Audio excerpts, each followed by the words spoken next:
ನಮಸ್ಕಾರ ಸ್ನೇಹಿತರೆ, welcome back to YouTube channel. ಇವತ್ತು ಶನಿವಾರ ಎಪಿಸೋಡ್ನಲ್ಲಿ ಏನೇನು ಅಪ್ಡೇಟ್ ಆಯಿತು ಮತ್ತು 3 ಬೆಂಕಿ ಅಪ್ಡೇಟ್ಗಳು ಬಂದಿವೆ. ಯಾರೆಲ್ಲ ಸೇಫ್ ಆದರು ಮತ್ತು ಯಾರಿಗೆ ಕ್ಲಾಸ್ ಇದೆ ಮತ್ತು ಕಿಚ್ಚನ ಚಪ್ಪಳ ಯಾರಿಗಿದೆ ಎಂಬುದನ್ನು ಸಂಪೂರ್ಣ ಮಾಹಿತಿಯನ್ನು ನಾನು ನಿಮಗೆ ತಿಳಿಸುತ್ತೇನೆ. ವಿಡಿಯೋನು ಎಲ್ಲೂ ಸ್ಕಿಪ್ ಮಾಡದೆ ಪೂರ್ತಿಯಾಗಿ ನೋಡಿ. ರಘು ಆ್ಯಂಡ್ ರಕ್ಷಿತಾ ಅವರಿಗೆ ಫುಲ್ ಕ್ಲಾಸ್ ಇದೆ ಅಂತಲೇ ಹೇಳ್ಬೋದು ಕಿಚ್ಚ ಸುದೀಪ್ ಸರ್ ಕಡೆಯಿಂದ. ಮತ್ತು ರಾಶಿಕಾ, ಸೂರಜ್, ಅಶ್ವಿನಿ ಇವರಿಗೆ ಸ್ವಲ್ಪ ಕ್ಲಾಸ್ ಇದೆ ಅಂತಾನೆ ಹೇಳಲಾಗುತ್ತಿದೆ ಮೂಲಗಳ ಪ್ರಕಾರ.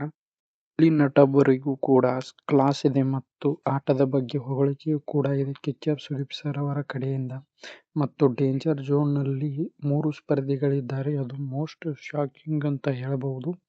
ಮೊದಲಿಗೆ ಸ್ಪಂದನ ಮತ್ತು ಅಭಿಷೇಕ್ ಸೂರಜ್ ಇವರು ಅತಿ ಕಡಿಮೆ ಊಟಗಳನ್ನು ಪಡೆದು ಡೇಂಜರ್ ಝೋನ್ ನಲ್ಲಿ ಇದ್ದಾರೆ.